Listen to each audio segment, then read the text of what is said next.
ever in-person interview. I'm so excited, the first in-person interview on my channel, and it is with the amazingly talented Thunderous Knight. You have been super busy. You just dropped your new EP, No Call, No Show. You actually just dropped a new visual as well, which is crazy. How are you feeling right now?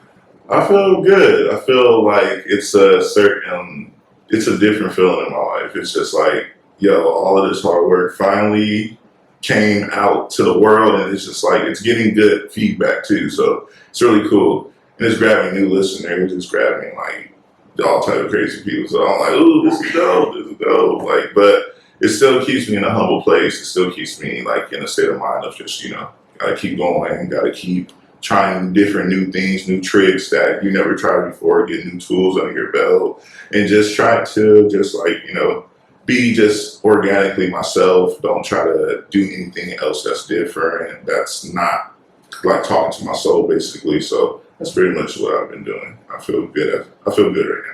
Good. I'm glad that you bring up different, because I feel like you definitely have a different sound than a lot of rappers in the game right now. Where does that come from? Where does your influence come from? It comes from Outkast. Like, it's just, they just drived and did a different thing. Like, it goes back to looking at like how, when you look at Andre 3000, like even look at Hey Guy and stuff like that, you like think about like how he had just his dance moves and stuff like that, how he was in the camera just doing all the this and stuff like that. So it just like shows that type of just like, he felt free with himself and he was able to just do whatever he wanted to do, and another person is Pharrell. Like, he's always just been a person that I looked up to because he's just intelligent, and he always just pushes out the type of things that you need to be an artist and be a person that wants to be on a higher level of growth,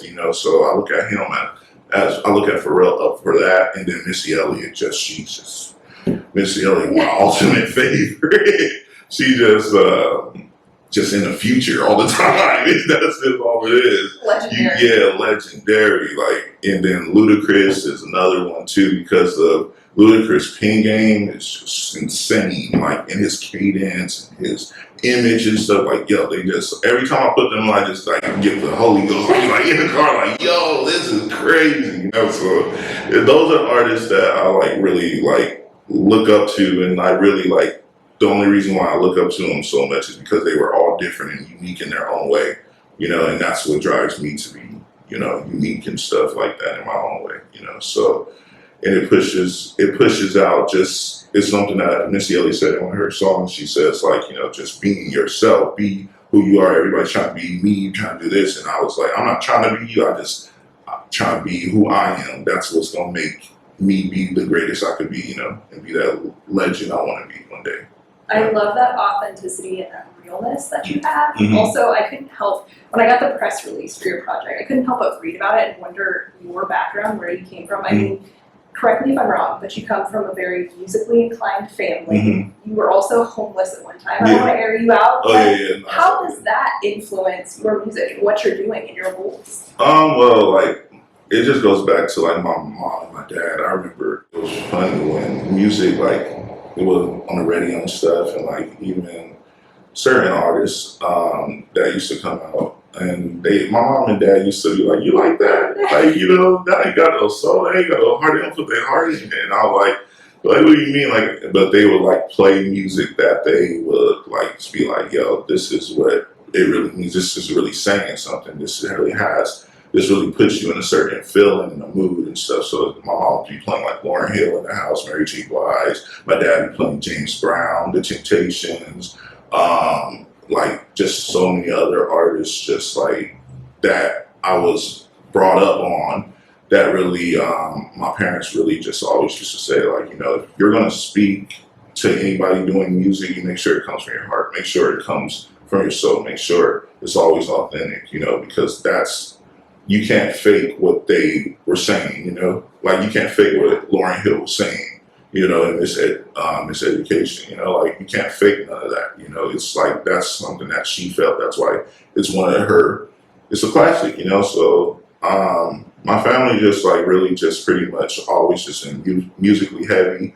We'll be traveling. I went to like 6 different elementary schools and stuff, but we would travel and stuff, and they would be playing everything, just all type of oldies, and that's just what I was fueled by. So I'm just really thankful, like, for my mom and my dad, for sure. And like the homeless thing happened, I think in 2017, 18, around that time.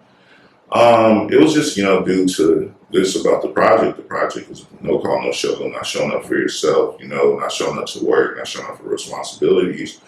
After a while, like, I moved out of my mom's house and stuff, and I just wanted to be able to say, like, I'm about to leave home, and I'm going to bring back something. I'm not just going to be here the whole time and letting my mom provide for me, going out partying and doing all of this. So I left, and I was like, I'm gonna make sure I could go and break these traumas that we have in the family.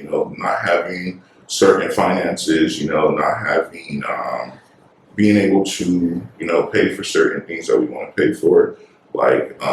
But like, not to be so vulnerable on it, but I'm gonna have to be. But like like my cousin passed away, and he was on life support. We didn't have the money to be able to keep him on life support.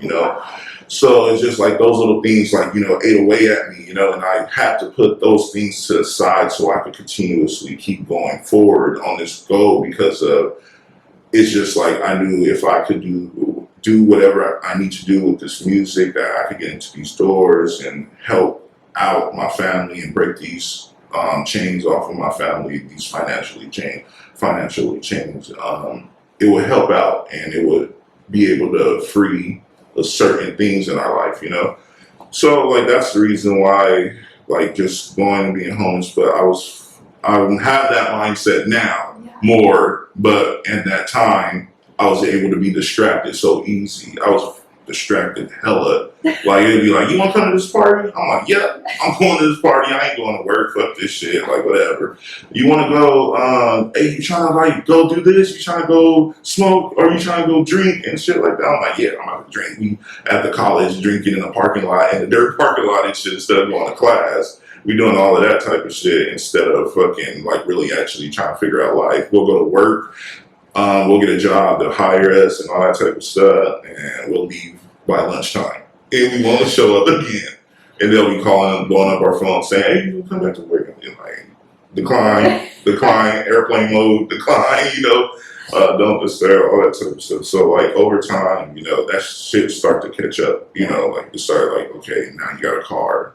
Now you living on the couch at your friend's house. They won't rent. Like, they like, you're the homie and we love you and stuff like that. But if you can't pay the rent, you got to get out. So then I have to start figuring that out. Then after a while, I moved from my friend's house to my other friend's house. And then I was there for a year, didn't work, just wake up, smoke weed, record all day. And fucking, that's literally was that for a year. And then it ended up getting into the point of, shit started hitting the fan. The owner lost the house, and at the time it was just like, yo, what the fuck are we gonna do? Like, so like, they had a place to go, but I didn't really have a place to go, because at the time I didn't want to go back to my mom's house, because I was like, my quest was to basically come back and bring something. After living life, after moving out of your parents' house for the first time, it's kind of hard, like, going back and stuff, because it's just like you see stuff in a different way than your parents see it. So now you're like pretty much, bumping heads more with your parents, because you're like, no, I've been out here living life and it's not like what you saying it is sometimes. So like I didn't want to go back and stuff. So I was like sleeping out the park in my car in Riverside. But at the same time, I was like going to my homie's house when he didn't have sessions in LA. I would go to my homie's house and he would like let me sleep on his couch sometimes, while I'll be recording the project. And after that, when he had like sessions in LA and stuff, I would go to the park and I'd just be chilling at the park and I'll just be like listening to what I recorded, writing music, listening to whatever. And pretty much it was just kind of stuck in the moment, because I was like in a really good neighborhood and I was like at the party, and I'll be like seeing everybody going inside their house and stuff, and I'll just be like, fuck, like, I'll be like, damn, I need to do something, you know. But I would get so emotional certain times. I'll be praying to God, like some tears just be out coming down my face, like, so I'll be like, fucking. I just got into like some little just bad times, you know, and it got to the point that like really like it goes to like my song I'll call on the show Crash Course when I say like head spinning, like you know, stress, I'm drinking my pain away, doing that, head spinning like a spinning bang like a crash course because I never felt this ever before. It was just like my head was just so heavy, and like I'll turn my head and it just felt so heavy. This was just so much stress on me, and that's something that like, you know, and I lost my job when I was sleeping in my car. I had like a little job that I would go to, and I got caught sleeping in my car at work. So the guy, I explained everything to the guy, and he literally was like, yeah, you good, like don't worry, I got your back. Next morning he called me and he was like, you're fired. Yeah, you can't be sleeping at work. So I was like, fuck. That was the only little money I had I was relying on those paychecks every week just to like eat and be able to like live, right? So after that, this is why I circled back around. I went back to my mom's house and it was in Barstow. It was in a 1-bedroom, 3 of my brothers, my mom, and we just like out in the living room, just like sitting there. It's hot as hell over the summer. I'm just like, fuck.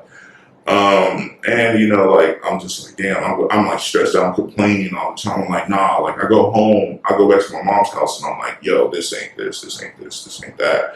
And you know, my mom's like, you gotta stop complaining, you know, so much because you ain't gonna get no blessings complaining. You just like complain about everything. You're so nitpicky on everything. And I'm like bumping heads on my mom because I see like a certain way because I feel like you know, that shit just pretty much just like it just like was so much just stuff I learned that I felt like, oh, this is a good way to be in order. This is a good way to do this. This is a good way to do that.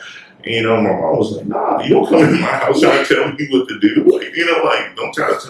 And it's completely understandable, you know. Like, shout out to my mom. She was a soldier for sure. But, you know, like, shout out to her for sure.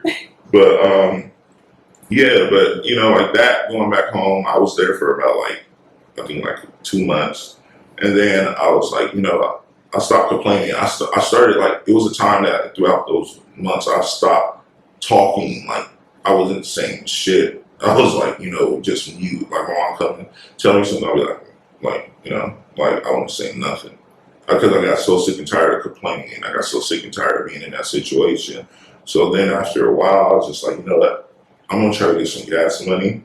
I went down to Riverside, back to Riverside, and I want to make something happen. So I went to all of these job agencies, went to all of these security places, and I applied to each one all day long. I left and went down there at like 5 a.m.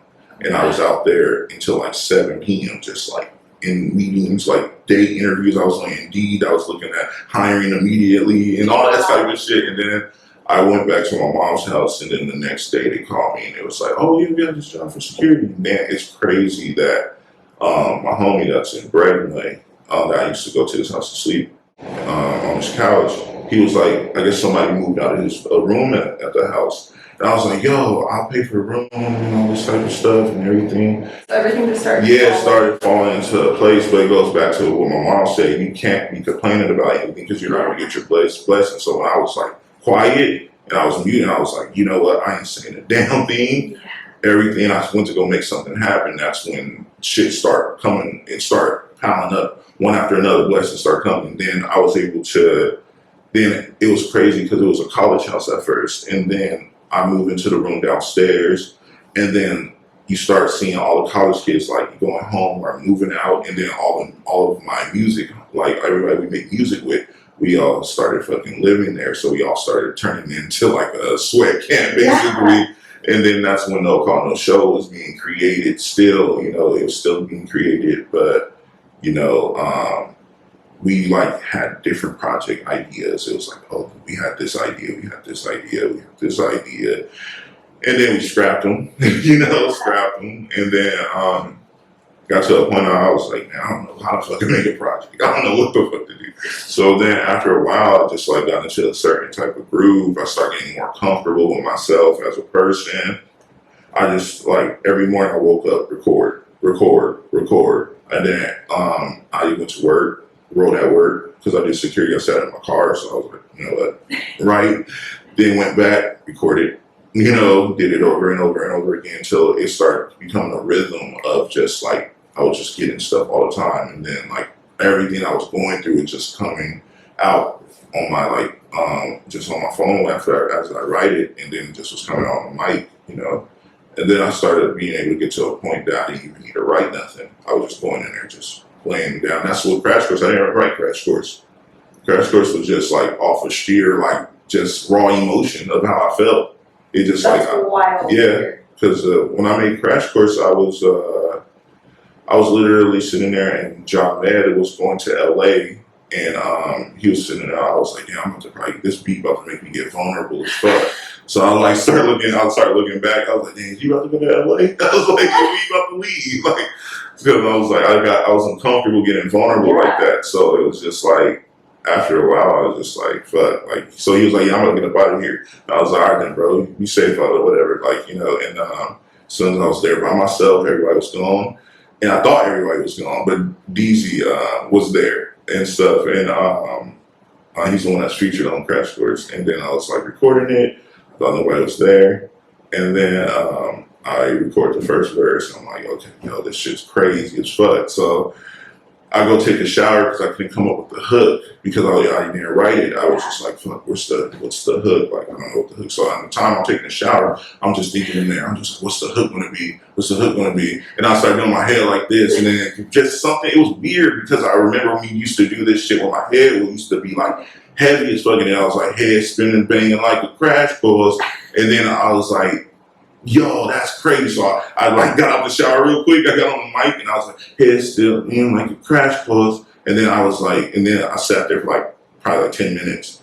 And then I was just listening to it over, and I was just like, okay.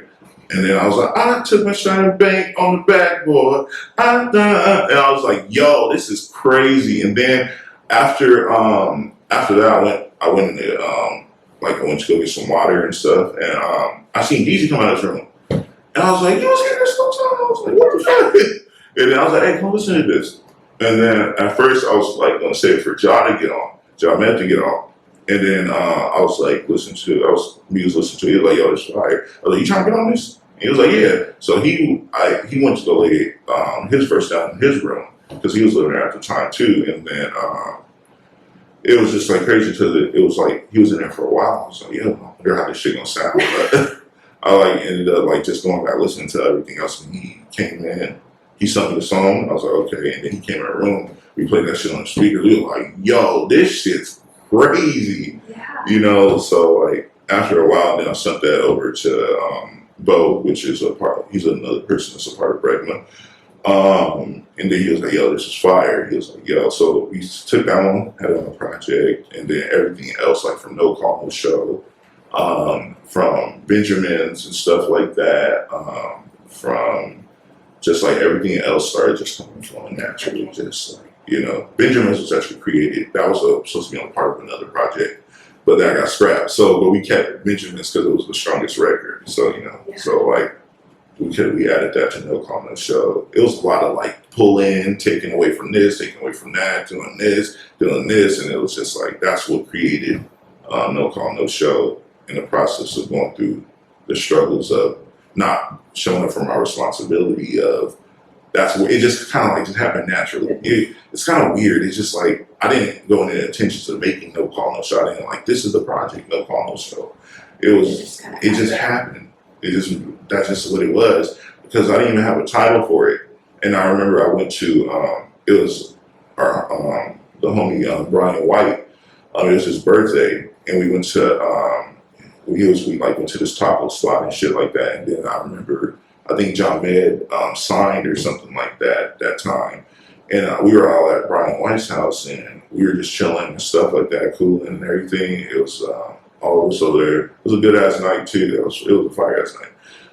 And I was just standing there, and I was just like just standing there, and it was like I just kind of zoned out. And I was like, my supervisor called me that day too. Because I was working at the time, and he was like, "Yeah, you didn't show up to work." I was like, "I wasn't on schedule," and I was genuinely like, I didn't know I was on schedule. So it was like kind of crazy that when I was standing there, it just like no call, no show came up to me. I was like, "John, I think I found the name of the project. It's called No Call, No Show." And then that's like, I love all this background. yeah, it's a lot. It's a lot. No, I love it because I feel like I interview a lot of artists and it's very basic. You don't want to ask about their project. It's just like, I just went in the studio. Like, there's no real deep backstory. I can tell you have so much pride in this project because there's so much substance behind it. So it's just gone into it and so much you've learned. Yeah. I love that. Thank you. If there's one song, I know you talked about Crash Course, but would you say that's your favorite track off the project? Or is there a different one? It would be Crash Course, and it would be No Call, No Show. Yeah. No Call, No Show I like No Call, No Show because it's really describing what I actually went through from point A of like, my niggas like looking for bad bitches in cognac. It's like the party gets shot up. I'm like literally running, and I hop in the lady's fence. She tells me to come in the house and stuff because she was like, what the heck? Like it was through the golf course and everything like that. It was just me wilding with my homies. It was just us being on some knuckleheaded shit, wet behind the ears, don't give a fuck. Just we didn't care about nothing. Middle fingers out the window. We literally used to fucking, after every time we come home from a party, we'd be like out the window, head out the window, just like middle fingers up, and go fuck listening to like what would we be listening to? It was it the Pixie or something like that? We used to be like it was something we was listening to, but it was like some like rock shit we used to be just extra out for no reason. But that just brings back the memories of like everything that I said on No Call, No Show was just straight like descriptive, like. So I really like the way I painted that picture, And that was another one that I was when I created that one. I was in a room. It was I remember it was Bo and it was Ja in the room when I was recording because we all used to just kick it in that room because of everybody else was in the other room, so we kick it and record there and stuff. And I remember Bo was playing 2K and Ja was I think Ja was from 2K too, and or he was on the phone or something, whatever. But I remember I was recording and that's what happened. I was recording that at that time and it just brought back so much memories and stuff of like just being in Victorville, fucking cruising in the city, like going fast as fuck on Hesperia Road type shit, just like, like no cops and shit like that late at night, and just fucking running all the stop signs, just fucking listening to fucking whatever, going crazy and just, just doing that. And that's something that like that's what took away from the project. I love those moments. I'm not going to say I did not. But looking back at those moments, I wish I had did shit differently. Because if I had stayed on like my P's and Q's, I would have been, in a better situation earlier than I know, Because during the time of before I even recorded the project, and during my time of just like existing in those moments of not showing up for myself and not being that person I'm supposed to be, I was not going to the studio. I wasn't recording. I remember DZ and the homie Kenji. They used to come to this when I do get studio time, or when I'm at a party, they'll just pull up to the party just to stand there and look at me like this. And I'll be like, yo, what the fuck? Like, why you standing there looking at me? Like, I'll be uncomfortable as fuck. They're like, you used to be in the studio, right? And I'm like, I just like try to like duck them every time. Every time they'll pull up, I just like try to like be somewhere else or something like that because I just knew I was just like, what? I know they gonna say something. I like that you just named dropped Victorville. Your visualizer was shot in Victorville, but you've also named dropped Barstow, Riverside, a bunch of cities in the IE. Shout out to the Victorville people. Yeah, shout out to Victorville. Just bonded over this. Yeah. Why is it important to you to, maybe you're not, but put the Inland Empire on the map and kind of get out of that shadow of LA? I feel like when you think of West Coast rap, it's instantly LA. Yeah. And for a good reason, but what is so special about the Inland Empire and acts coming out of that region? Inland Empire is a different like feeling like, you know, LA is cool. Like, I'm not gonna knock anybody from LA, Yeah. but LA just, it has a lot of people, and it has like, it's always like on time. You know, it's always gonna move. You know, and when you go to the Inland Empire, you have that time to actually dive into yourself and dive into you have close homies and have all of that type of stuff. And literally, all of my homies are pretty much like that does music and stuff is from the Inland Empire. Wow. You know, like